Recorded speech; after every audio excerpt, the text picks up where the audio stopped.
Hello viewers and আসসালামু আলাইকুম। Graphic টিপসের পক্ষ থেকে আমি আকাশ আপনাদের সবাইকে ওয়েলকাম করছি।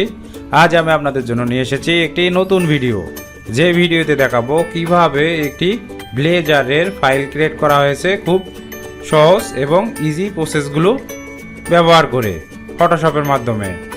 সো ভিউয়ার্স, এরকম নতুন নতুন ভিডিও আপডেট পাওয়ার জন্য গ্রাফিক টিপ জিটি চ্যানেলটি সাবস্ক্রাইব করে রাখুন, পাশে থাকা বেল আইকনটি ক্লিক করে রাখুন যেন ভিডিও আপলোড হওয়ার সাথে সাথে আপডেট পেয়ে যান।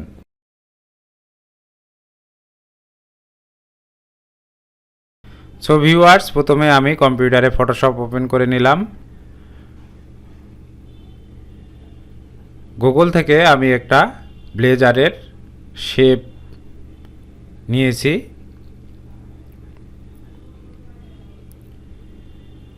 দেখুন, শেপটিকে আমি ফটোশপে নিয়ে নেব ড্র্যাগ করে। গুগলে এরকম অনেক শেপ আছে, আপনারা যেরকম বানাতে চাবেন সেই শেপটি সেভ করে নিয়ে ফটোশপে নিয়ে নেবেন। দেখুন, ফাইলটিকে ড্র্যাগ করে আমি ফটোশপে নিয়ে নিলাম। এটা গুগল থেকে আপনারা অনেক এরকম শেপ পেয়ে যাবেন। এখন ফাইল মেনু থেকে নিউ একটা সিকোয়েন্স বা ব্যাকগ্রাউন্ড ক্রিয়েট করব আমি।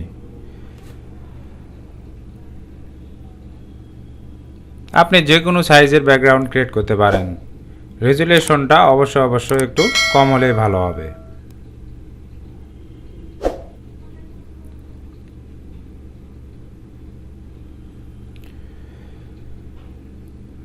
আমার শেপ ফাইলটি আমি আমার নিউ ব্যাকগ্রাউন্ডটিতে নিয়ে আসলাম। কন্ট্রোল টি প্রেস করলাম।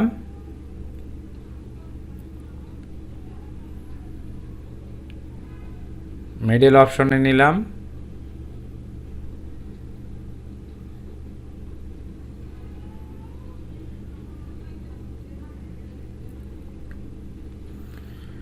এখন আমি এই শেপ বরাবর একটা ক্লিপিং পাথ ক্রিয়েট করব।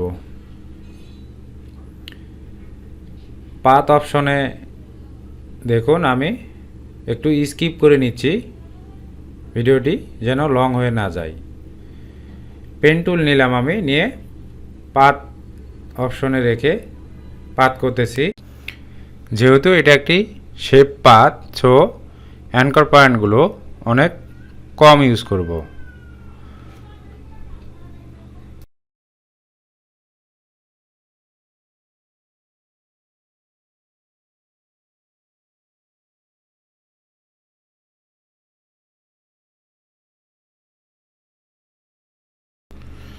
পুরাটাই পাথ করার আমার দরকার নেই। কন্ট্রোল টি প্রেস করলাম শেপটাতে রেখে। দেখুন, আমি একটা মিডল পয়েন্ট বের করে নিয়েছি। অর্ধেক বরাবর পাথ করে নেওয়ার পরে আমি control C control V press করব পাথটিতে।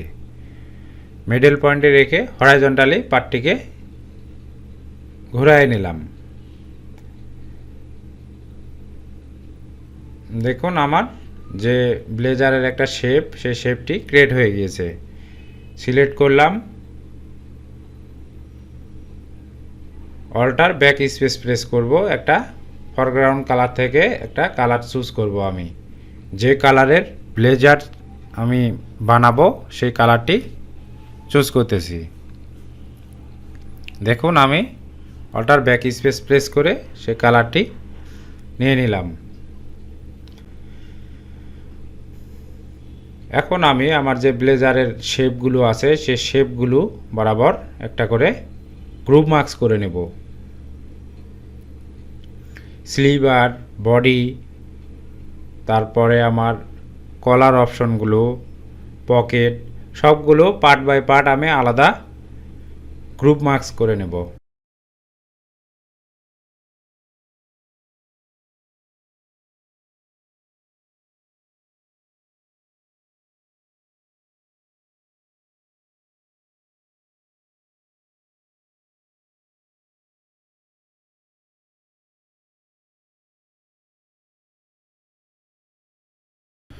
সবগুলো part by part group marks হয়ে গিয়েছে আমার। এখন আমি একটি ব্ল্যাঙ্ক লেয়ারে যে কালারের আমি ব্লেজার ক্রিয়েট করব সেই কালারটি একটি প্যাটার্ন ইউজ করব। দেখুন এই যে ব্ল্যাঙ্ক লেয়ারে রেখে অল্টার ব্যাক স্পেস প্রেস করে আমি একটি প্যাটার্ন ক্রিয়েট করে নিয়েছি। আমার ফাইলটি শেপগুলো সব গ্রুপ মার্কস হয়ে গিয়েছে। এখন প্যাটার্নটিকে আমি একটি প্যাটার্ন গ্রুপে নিয়ে নিলাম। এই প্যাটার্নটি আমি সমস্ত গ্রুপ লেয়ারগুলোতে অ্যাপ্লাই করব। সো আমার বডি শেপিং এরিয়াটি আমি আলাদা করে নিচ্ছি। দেখুন আমার লেফট সাইডের বডি যেহেতু উপরে থাকবে, সো এইটার নিচে একটি ফেক যেন না লাগে, ন্যাচারাল ভিউ নিয়ে আসার জন্য কিছু শ্যাডো অ্যাড করছি। একটা ব্ল্যাঙ্ক লেয়ার নিলাম, ব্রাশের মাধ্যমে শ্যাডো অ্যাপ্লাই করলাম। ব্লার ফিল্টারে ঘোষেন ব্লার আপনারা প্রয়োজন মতো করে নেবেন। Now left and right body shape view okay. Same way apply to sliver group. Brush tool, blank layer,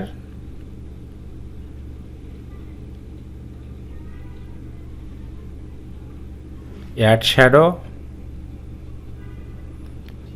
minus opacity,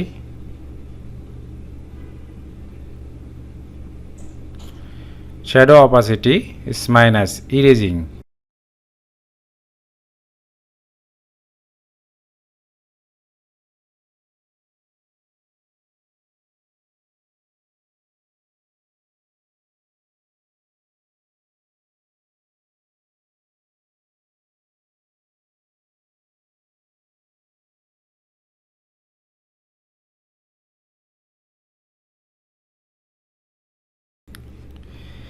Color,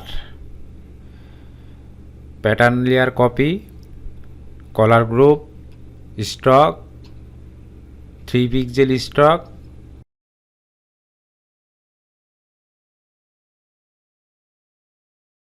erasing outside,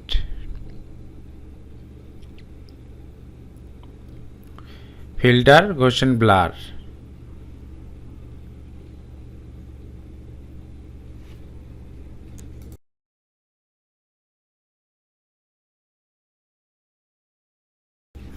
now pocket অংশগুলোতেও আমি সেম একইভাবে প্যাটার্নটিকে drag করে গ্রুপ করে নিলাম। সিলেক্ট করলাম, ব্ল্যাঙ্ক লেয়ার নিলাম, stock use করব, filter Gaussian blur,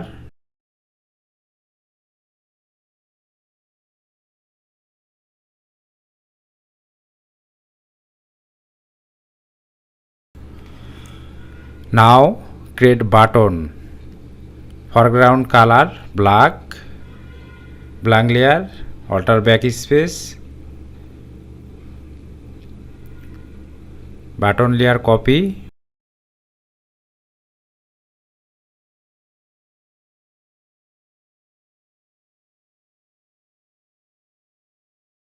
button locker বা বাটনের যে ঘর, blank layer white layer copy, opacity 8, 9 ওকে। এখন আমি নিচে আরেকটা গ্রুপ নিলাম, যেহেতু আমার পাথ অপশনে চলে আসলাম, পেন টুল, যেহেতু আমার ব্যাক পার্টটি নিচে থাকবে, সো আমি নিচে একটা গ্রুপ নিয়েছি, পাথ সিলেক্ট করলাম। দেখুন নিচের গ্রুপটিতে আমি একটি ব্যাক পার্ট তৈরি করব। এই যে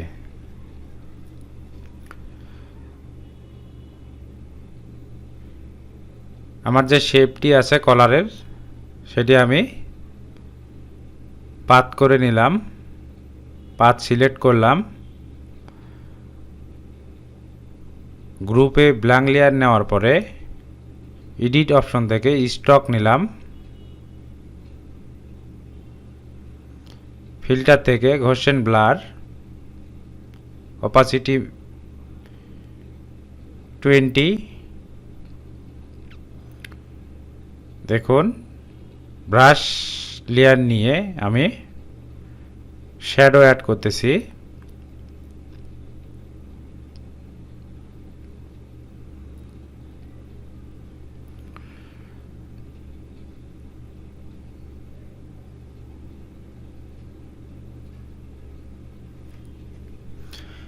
শ্যাডোর অপাসিটি ফাইলের ডিমান্ড অনুযায়ী আপনারা কমিয়ে বাড়িয়ে নেবেন। ফরগ্রাউন্ড কালার থেকে একটি সলিড কালার ইউজ করলাম, গ্রে কালারের। অপাসিটি একটু কমায় দেব। ওকে, ফাইলটির কালারটি আমি একটু ভিজিবল করে নিলাম, একটু হাইলাইট করে নিলাম কার্ভস লেয়ারের মাধ্যমে। অ্যাড টেক্সচার অ্যাড করার জন্য প্রথমত আমি গুগল থেকে একটি ফাইল সেভ দিয়ে রেখেছি। ফাইলটি আমি ফটোশপে ড্র্যাগ করে নিলাম। যেহেতু আমার ফাইলটি একটু বড়, রেড অ্যাঙ্গেল মার্কিং টুল দিয়ে আমি আমার ফাইলটিকে মেপে নিচ্ছি, স্কেলিং করে নিচ্ছি। 1600 বাই 1200 সামথিং ক্যানভাস সাইজ দিব আমি। দেওয়ার পরে এডিট অপশন থেকে কন্টেন্ট অ্যাওয়ে ফিল প্রথমে সিলেক্ট করে নেব আমি হোয়াইট অংশটুকু। Content aware fill. টেক্সচার কিভাবে ক্রিয়েট করবেন সে সম্পর্কিত ভিডিওটি আমার ইউটিউব চ্যানেলে আপলোড করা আছে, আপনারা চাইলেই দেখে নিতে পারবেন আমার চ্যানেলে প্রবেশ করে। ইউটিউবে গিয়ে গ্রাফিক টিপস জিটি লিখে সার্চ করলেই আপনারা পেয়ে যাবেন আমার চ্যানেলটি। লেবেল নিলাম, একটু হাইলাইট করে নিয়েছি, হিউ স্যাচুরেশন করে দিচ্ছি। Control alter shift E press করলাম, ফাইলটিকে ড্র্যাগ করে আমার ব্লেজার অপশনটিতে চলে আসলাম, পজিশন করে নিচ্ছি।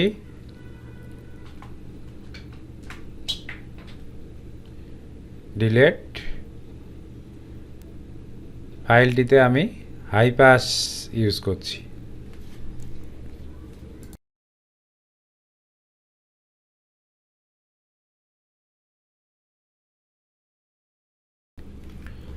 ওকে, ব্লেন্ডিং মুড অপশন থেকে ওভারলে করে দিলাম। টেক্সচারটি আমার অ্যাড হয়ে গেছে ফাইলটিতে। এখন আমার এই টেক্সচার লেয়ারটি সমস্ত মার্কস লেয়ারগুলোতে আমি অ্যাপ্লাই করে দেব আলাদা আলাদাভাবে।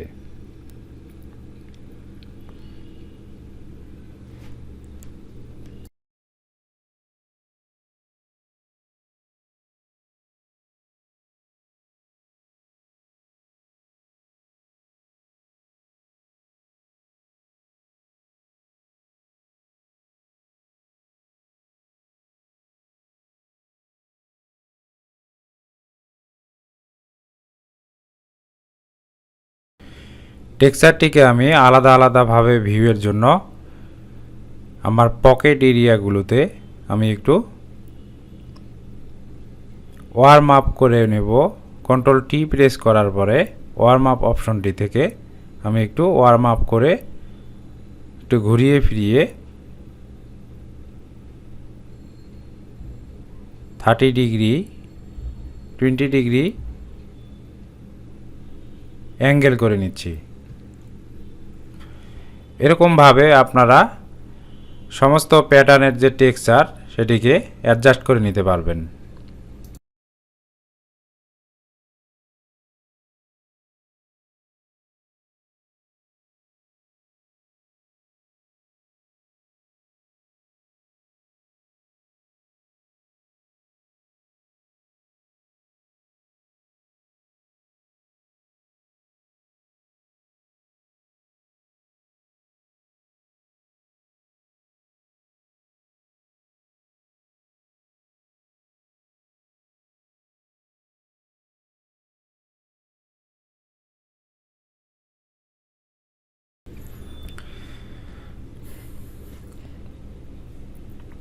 সেমভাবে আমি সমস্ত টেক্সচারটি আমার প্যাটার্ন লেয়ারগুলোর উপরে অ্যাপ্লাই করে দিয়েছি। কন্ট্রোল টি প্রেস করার পরে ওয়ার্ম আপ এর মাধ্যমে আমি টেক্সচারটিকে একটু আঁকা বাঁকা করে যেন ফেক না লাগে এরকমভাবে সাজিয়ে নিচ্ছি। সো ভিউয়ার্স, কেমন লাগলো ভিডিওটি কমেন্ট বক্সে জানাতে ভুলবেন না। আর অবশ্যই গ্রাফিক টিপ জিটি চ্যানেলটি সাবস্ক্রাইব করে নেবেন। পাশে থাকা বেল আইকনটি ক্লিক করে রাখবেন যেন নতুন ভিডিও আপলোড হওয়ার সাথে সাথেই আপনারা আপডেট পেয়ে যান। Thank you for watching my video.